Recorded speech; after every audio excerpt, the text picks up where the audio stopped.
So I just wrapped up a training session, and one of the topics we discussed was searching the area for additional threats.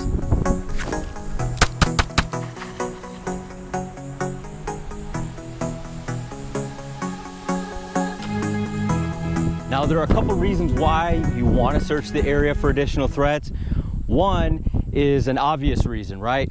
Bad guys travel in numbers, especially organized people that commit home invasions, kidnappings, armed robberies. They're probably not going to be doing that kind of stuff by themselves. So additional people, additional threats are a likely possibility. Another reason why you want to search the area for additional threats, or at least search the area and move your head around, is to break up that tunnel vision. Physiologically, we all get tunnel vision under stress, and we can become fixated on one object, mainly that threat that we just engaged. And by turning our heads, breaking our focus on that object, we can break the tunnel vision and restore our peripheral vision. So now you know why we do it, but the question is how do we do it? And the problem I have is a lot of the people that are instructing this technique are instructing it improperly, and it's due to a couple reasons, and you'll see why when I start explaining it. Now, typically when we're taught to search and assess the area for additional threats, you'll see something like this. I engage the threat, and then I'm moving my firearm and my eyes across. I come back. All right. You'll also see this, where people look to the right and left. All right.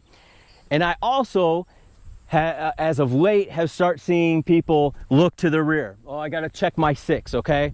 And all this is good.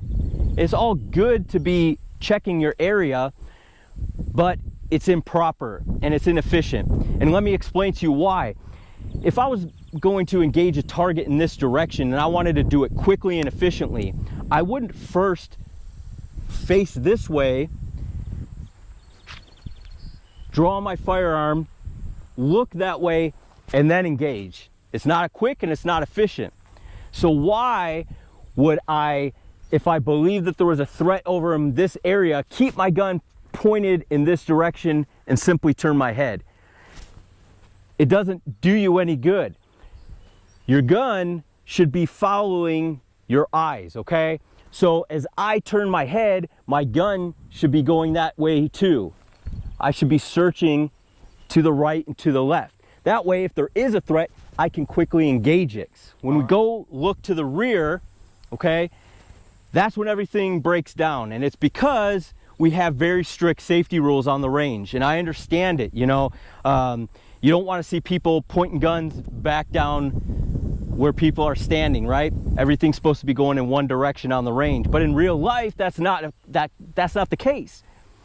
We work in a 360-degree environment in real life. So what ends up happening is you do something like this and you look back, you are in no position to safely or appropriately address any threat that's directly behind you. Yeah, your firearm's safe, it's pointed down range, but if there's a threat right behind me, I'm done. I'm off balance and I can't address the threat with my firearm. So not only can I not address the threat with my firearm if it's appropriate, but I can't even address it with hand strikes if that's appropriate.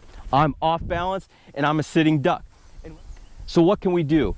Well, naturally, when we're engaging a target, we don't want to be a sitting duck or a stagnant statue sitting in place just throwing rounds at this person, right? If I have to engage a threat, I'm going to be engaging and moving offline, even if it's a little bit, to better my position, have movement so I'm making myself more of a difficult target, or I'm moving to cover. All right, all those reasons we're going to be moving while we shoot. And while we search the area for additional threats, we also should be moving.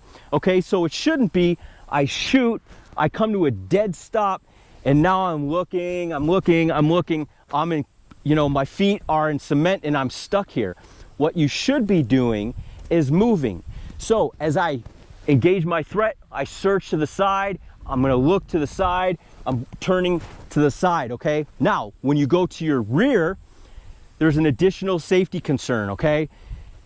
What I want to do is set myself up in a position where I can fight a threat behind me. So after I'm done searching up here, I'm gonna come and index my gun back towards my body, okay? As long as I touch my body somewhere around my rib cage or something like that, up in my pectoral, I'm indexing my firearm in a safe direction, 45-degree angle. It's not towards my feet, it's not towards my legs or anything. I'm safe right here.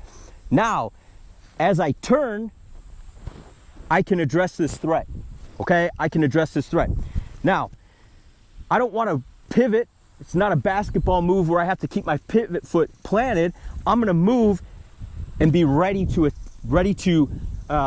either do a hand strike, maybe use my firearm as a impact weapon and strike.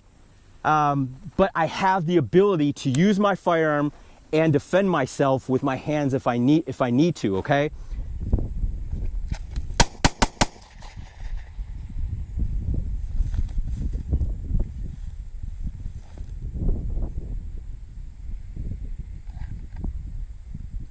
Now I know this is going to put a lot of RSOs in a state of shock, having people spin around with a load of guns and everything like that. And I'm not advising you go and do this at your public range, indoor range. It's a good way to get kicked out. What I am telling you is there are plenty of real high quality instructors that run training like this, that have either 3 or 4-sided ranges where you can practice things like that, and where if you show proficiency through other courses, they will feel comfortable allowing you to perform drills like this. But the reality is if you have a threat to your rear, you have to be able to properly address that threat. Just putting your head over to the side, you know, looking around without a purpose, doesn't do anything. It might look cool, it might be what everybody wants to see as far as on the range, but in reality, that's not going to do you any good.